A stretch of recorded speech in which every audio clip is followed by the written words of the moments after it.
So in a cellular automaton, you can activate more and more cells, but that can only grow as the dimension of the array. Yeah. So those kind of more moderate parallelism where the machines, where that would still be okay. Okay. So therefore, and a lot of computational complexity theory is concerned only with issues of whether something can be computable in polynomial time, and so in that sense, then these reasonable machine models are equivalent. And but a lot of times, then you will have to say on what machine people are interested in so-called sublinear algorithms. There it really matters on what machine. So now, what do we how do we measure time complexity? So generally, we take a kind of worst case approach. So given a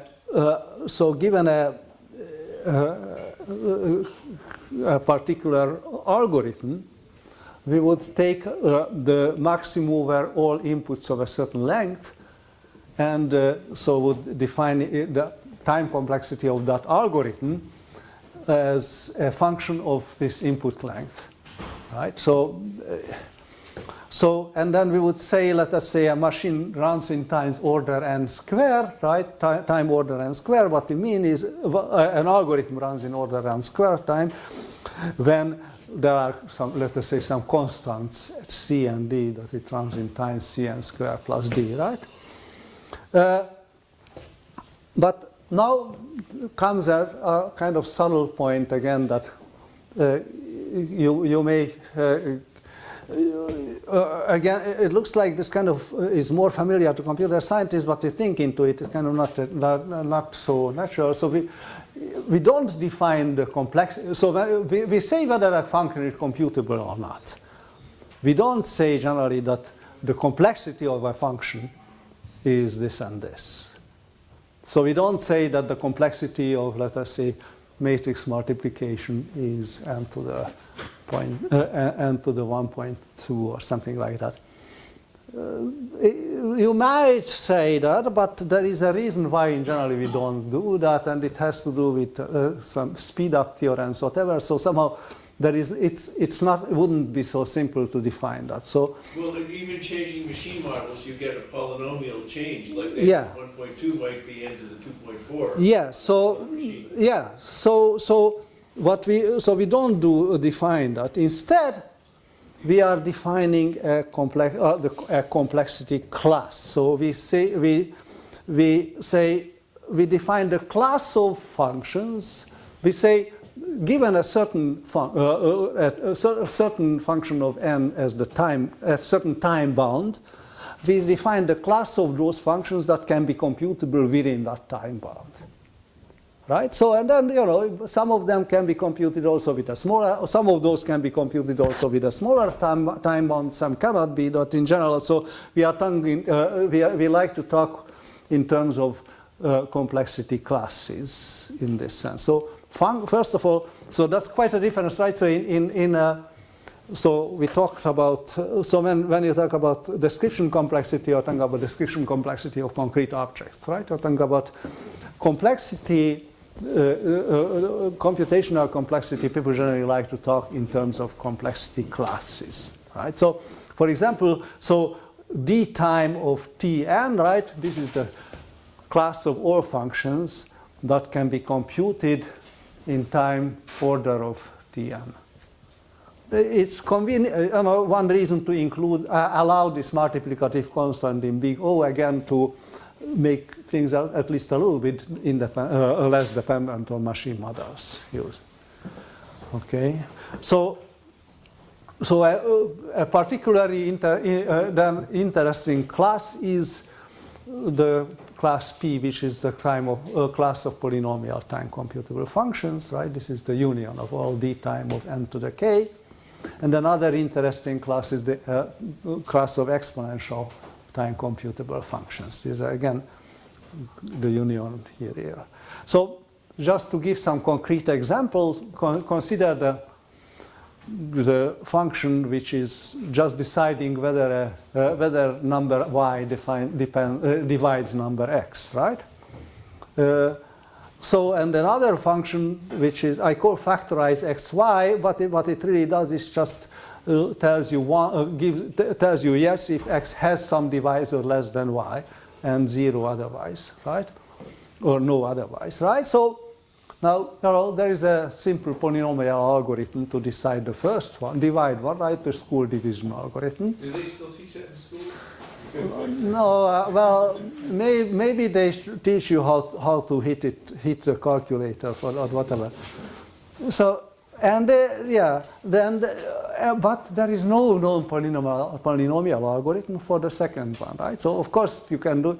So again, the trial division algorithm would be exponential because the input length, we are measuring as a function of the input length, and the numbers are given in binary.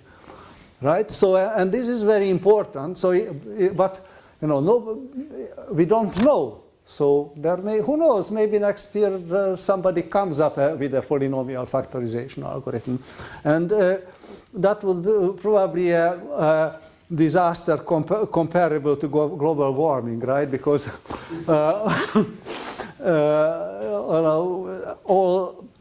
almost all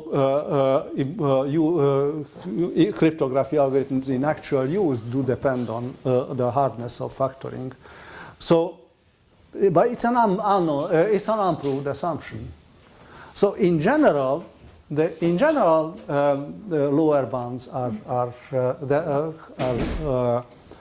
almost there are almost no useful lower bounds in computation in complexity theory. So there are big gaps here in mathematical techniques. So the polynomial algorithms are somehow became quite important. This is at the end of the 60s, people kind of converged on this that let's call efficient an algorithm when it is polynomial. So it's still a very wide class. Of course, n to the 100 is not a very useful, not a really practical algorithm, but somehow this class of algorithms at least has some nice closure properties. So still there's a big difference. So let us say you look at two different questions again, quite similar, right? Given a graph, one question is find the largest number of disjoint edges in the graph. Second question, find the largest number of independent points in the graph, right? Independent means not connected. Not connected with each other, right? The first question has a polynomial algorithm, very not simple one, but it's a well-known algorithm. The other one, nobody knows much better algorithms for the general case than brute force, checking all possibilities, which is exponential. So you see, this is kind of typical. This is the reason why we single out a polynomial as an interesting class. So we have some, generally, when it's polynomial, you know that we have some kind of insight that allows us to avoid brute force, right? And so,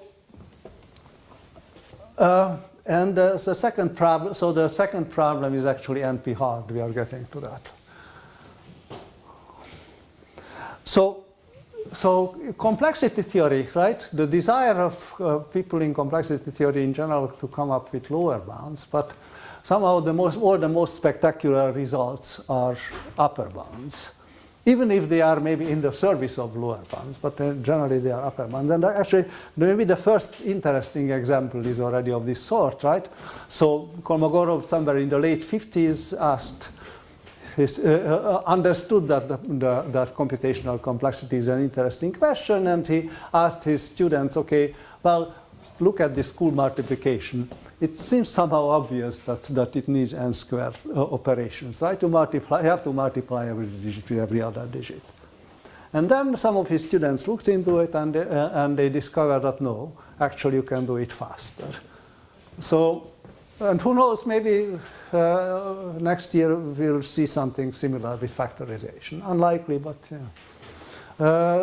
so this is the. So it's not that it's impossible to prove lower bounds, but it seems difficult. So so I want to come to to give you at least some examples of how you prove lower bounds. But at least first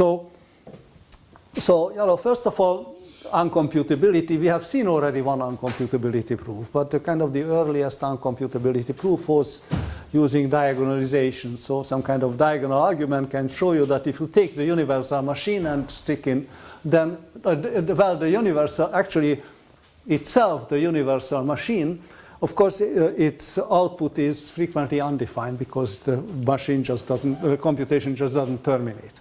But the function it computes, it's impossible to extend to a computable function, right? Even just on the diagonal, that's impossible, right? This is the diagonal.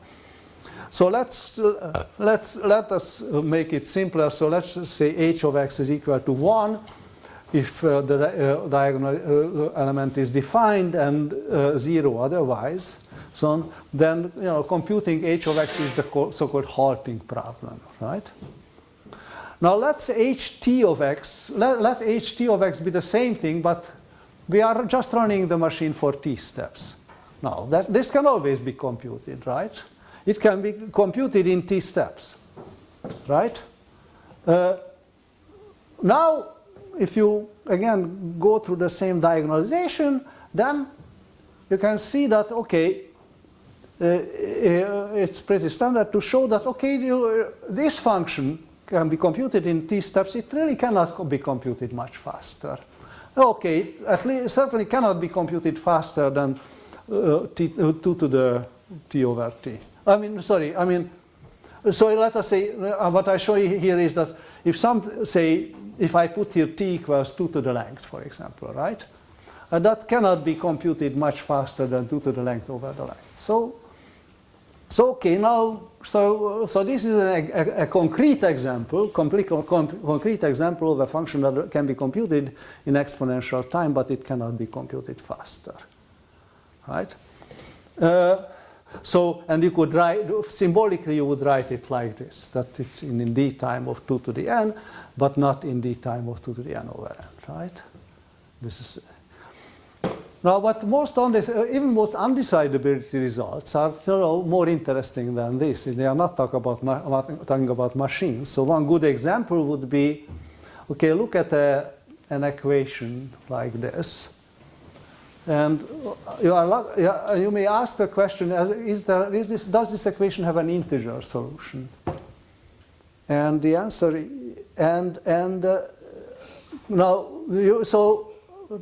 we are taking arbitrary number of variables, and it's a polynomial equation with integer coefficients, arbitrary number of variables, right? And so actually, this is a famous problem. Hilbert's 10th problem asked asked to give an algorithm to solve or to decide the solvability of all these equations, right?